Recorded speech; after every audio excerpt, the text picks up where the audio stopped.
সন্তান নাকি ক্যারিয়ার? চাকরি করা মানে কি সন্তানকে কম ভালোবাসা? এই প্রশ্নটা আমাকে অনেকবার শুনতে হয়েছে। কখনো সরাসরি, কখনো চোখের ভাষায়, কখনো নীরব দোষারোপে। আমি সকালে ঘর থেকে বের হই, আমার বাচ্চা তখনও ঘুমায়। ওর নিঃশ্বাসের শব্দ শুনে চুপচাপ দরজা বন্ধ করে বের হই, কারণ দেরি হলে চাকরি থাকবে না।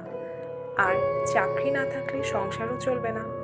লোকেরা দেখে শুধু এইটুকু, মা হয়েও চাকরি করে, কিন্তু কেউ দেখে না রাতে আমি কতবার উঠে উঠে ওর দিকে তাকাই, ও ঠিকভাবে নিঃশ্বাস নিচ্ছে তো।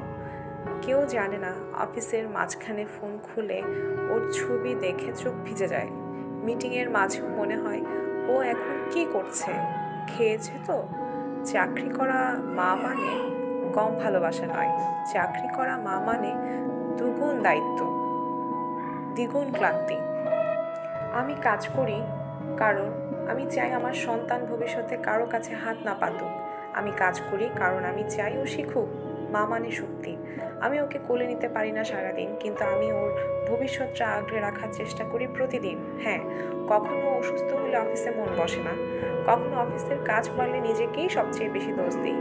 কিন্তু বিশ্বাস করুন, যে মা নিজের আরাম, ঘুম, স্বপ্ন সব কিছু ত্যাগ করে কাজ করে, সে মা কখনো কম ভালোবাসে না, সে শুধু নীরবে লড়ে যায়।